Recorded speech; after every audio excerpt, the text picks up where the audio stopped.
Hi hello I'm doctor Niloufer అండి. నేను యూట్యూబ్లో హెల్త్ గురించి మోటివేషన్ గురించి చాలా వీడియోస్ చేశాను.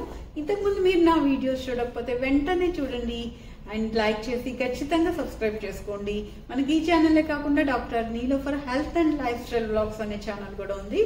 దానిలో కూడా డయాబెటీస్కి సంబంధించి హెల్త్కి సంబంధించి చాలా వీడియోస్ ఉన్నాయి. మీరు ఆ ఛానల్ కూడా సబ్స్క్రైబ్ చేసుకుని అవసరమైన వీడియోస్ యూస్ఫుల్వి చాలా ఉన్నాయి కాబట్టి చూడగలరు. మరి మనం ఇవాళ టాపిక్ లోకి వచ్చేస్తే, డయాబెటీస్ ఉన్నోళ్ళు దోశ తినొచ్చా, దోశ తింటే షుగర్ పెరుగుతుందా అని అడిగే ప్రశ్నకి ఈ సమాధానం అన్నమాట ఈ వీడియో.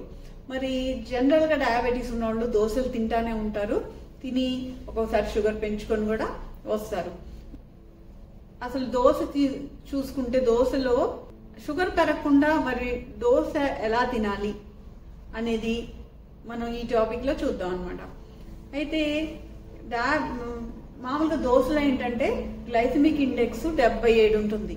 దీంట్లో ముఖ్యంగా ఒక హోటల్లో దొరికే ఒక పెద్ద దోశ ఎంత సైజ్ తీసుకుంటే 168 క్యాలరీస్ ఉంటాయి. తర్వాత దాంట్లో 30 గ్రాముల పిండి పదార్థం ఉంటుంది, 3 గ్రాముల ప్రోటీన్ ఉంటుంది అనమాట. అయితే దాంట్లో మనం ఆయిల్ కూడా వేస్తాం కాబట్టి ఫ్యాట్ కంటెంట్ కూడా ఉంటుంది. అయితే ఇది హోటల్లో చేసినప్పుడు ఏం చేస్తారంటే పామ్ ఆయిల్ వేస్తారు, దానిలో సాచురేటెడ్ ఫ్యాట్స్ ఉంటాయి కాబట్టి ఇంకొంచెం క్యాలరీస్ పెరిగి ఈ డయాబెటీస్ ఉన్న వాళ్ళకి షుగర్ పెరిగే అవకాశం ఎక్కువగా ఉంటుంది. ఎందుకంటే గ్లైసెమిక్ ఇండెక్స్ ఒకటి ఎక్కువ, ప్లస్ మనం యాడ్ చేసే పదార్థాల వల్ల గ్లైసెమిక్ ఇండెక్స్ పెరిగిపోవడానికి అవకాశం ఉంది. కాబట్టి డయాబెటీస్ ఉన్న వాళ్ళు హోటల్లో దొరికే దోశ తిన్నప్పుడు డెఫినెట్ గా షుగర్ పెరిగే అవకాశం ఉంది. మరి డయాబెటీస్ ఉన్న వాళ్ళు అట్లా అయితే దోశ తినకూడదండి అని బిక్కమొహం వేయొద్దు. నేను దీనికి కూడా మీకు కొన్ని టిప్స్ చెప్తాను అనమాట. దాని ప్రకారం దోశ తీసుకొని చేసుకుంటే ఒక మీడియం సైజు 2 దోశలు డయాబెటీస్ ఉన్నోళ్ళు తినొచ్చు అనమాట. అది ఎలాగంటే ఫస్ట్ టిప్ ఏంటంటే, డయాబెటీస్ ఉన్నోళ్ళు దోశ చేసుకునేటప్పుడు ముఖ్యంగా దోశలో వాడే పదార్థాల క్వాంటిటీస్ అనేవి ఎలా ఉన్నాయో చూసుకోవాలి. మామూలుగా మినపప్పు 1-2 బియ్యం వేసుకొని దోశ చేస్తూ ఉంటారనమాట.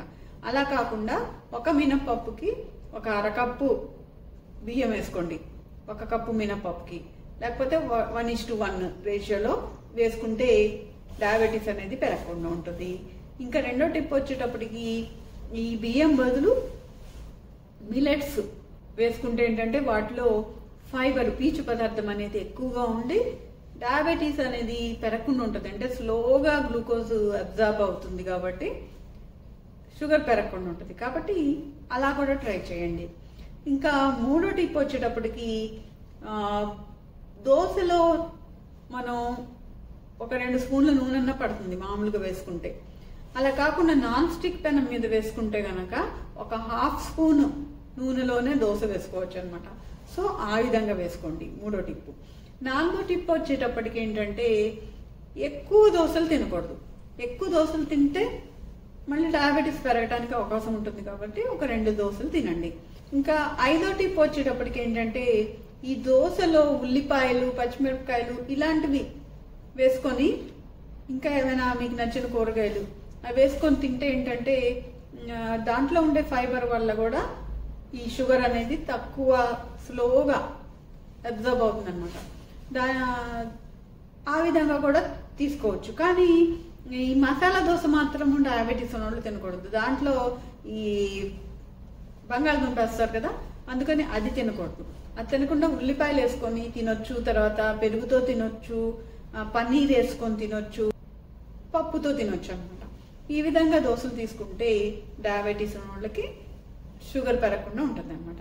మరి అదండి ఈ టాపిక్ గురించి. మరి మీకు ఈ టాపిక్ నచ్చితే వెంటనే లైక్ చేసి షేర్ చేయండి. ఏమైనా డౌట్స్ ఉంటే కామెంట్ రూపంలో తెలియజేయండి. అండ్ సబ్స్క్రైబ్ చేసుకుని నోటిఫికేషన్ ఆన్ చేసుకుంటే ఇలాంటి మరిన్ని మంచి వీడియోస్ మీరు చూడగలుగుతారు. And thank you for watching. మరొక వీడియోలో మళ్ళీ కలుద్దాం.